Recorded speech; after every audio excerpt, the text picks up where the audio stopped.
রাজধানীর ব্যস্ত এলাকা কারওয়ান বাজারে প্রকাশ্যে গুলিতে নিহত হয়েছেন ঢাকা মহানগর উত্তর স্বেচ্ছাসেবক দলের সাবেক সাধারণ সম্পাদক আজিজুর রহমান মুসাব্বির। বুধবার রাতে বাসায় ফেরার পথে উৎপেতে থাকা সন্ত্রাসীদের গুলিতে প্রাণ হারান তিনি। এই হত্যাকাণ্ডের পেছনে রাজনৈতিক দ্বন্দ্ব ও আধিপত্য বিস্তারের যোগসূত্র রয়েছে কিনা তা খতিয়ে দেখছে পুলিশ। নিহতের স্ত্রী সুরাইয়া বেগম বৃহস্পতিবার সকালে তেজগাঁও থানায় 4-5 জনকে অজ্ঞাত পরিচয় আসামি করে হত্যা মামলা দায়ের করেন।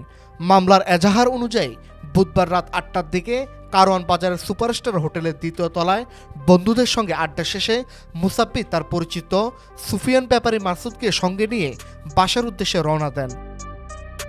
রাত আনুমানিক 8:20 তেস্তুরি বাজারে আহসানুল্লাহ ইনস্টিটিউটের সামনে পৌঁছালে আগে থেকে উৎপেতে থাকা দুর্বৃত্তরা তাদের গতিরোধ করে। পিস্তল দিয়ে এলোপাতারি গুলিতে মুসাব্বিরের ডান হাতের কনুই ও পেটের ডান পাশে গুলি লাগে।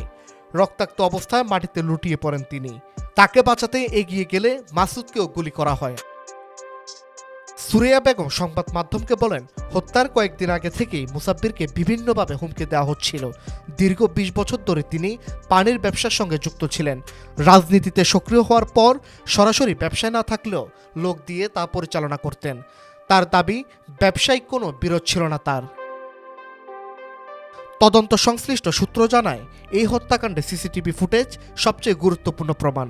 আশেপাশের একাধিক ক্যামেরায় ফুটেজ বিশ্লেষণ করে দেখা গেছে স্টার কাবাবের পেছনের গলিতে বস্তা নিয়ে বসেছিল 2 দুর্বৃত্ত।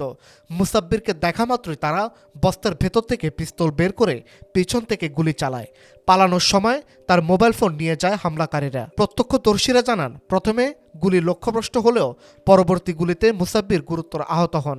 সংকীর্ণ গুলিতে আটকা পড়ে তিনি বের হওয়ার চেষ্টা করলে 2য় দফা গুলিতে তিনি মাটিতে লুটিয়ে পড়েন। মুহূর্তের মধ্যে হামলাকারীরা এলাকা ছেড়ে পালিয়ে যায়। তেজগাঁও থানার ওসি কৈশন্য মারমা জানান, মামলা রুজু হয়েছে এবং হত্যাকারীদের ধরতে থানা পুলিশ, গোয়েন্দা পুলিশ ও র্যাব যৌথভাবে কাজ করছে। ডিএমপি তেজগাঁও বিভাগের ডিসি মোহাম্মদ ইবনে মিজান বলেন, সিসিটিভি বিশ্লেষণে 2 জন সন্দেহভাজনকে শনাক্ত করা হয়েছে, যার মধ্যে একজনের চেহারা আংশিকভাবে স্পষ্ট। এদিকে মুসাব্বির হত্যার প্রতিবাদে স্বেচ্ছাসেবক দল 24 ঘন্টার মধ্যে আসামিদের গ্রেপ্তারের দাবি জানিয়েছে। নয়াপল্টনে জানাজার আগে নেতারা হুঁশিয়ার দিয়ে বলেন, নির্ধারিত সময়ের মধ্যে গ্রেপ্তার না হলে ঢাকা মহানগর সহ সারা দেশে বিক্ষোভ কর্মসূচি পালন করা হবে। নয়াপল্টনে বিএনপি কেন্দ্রীয় কার্যালয়ের সামনে অনুষ্ঠিত জানাজায় দলটির কেন্দ্রীয় ও মহানগর পর্যায়ে শীর্ষ নেতাকর্মীরা অংশ নেন। মুসাব্বির হত্যাকে রাজনৈতিক হত্যাকাণ্ড দাবি করে দ্রুত বিচার ও দোষীদের দৃষ্টান্তমূলক শাস্তির আহ্বান জানানো হয়। বিএনপির স্থায়ী কমিটির সদস্য সালাউদ্দিন আহমেদ বলেছেন, এটি একটি বিচ্ছিন্ন ঘটনা। তার এই বক্তব্য নিয়ে সামাজিক যোগাযোগ মাধ্যমে চলছে তীব্র সমালোচনা এবং নেতাকর্মীদের মধ্যে ছড়িয়ে পড়েছে ক্ষোভ।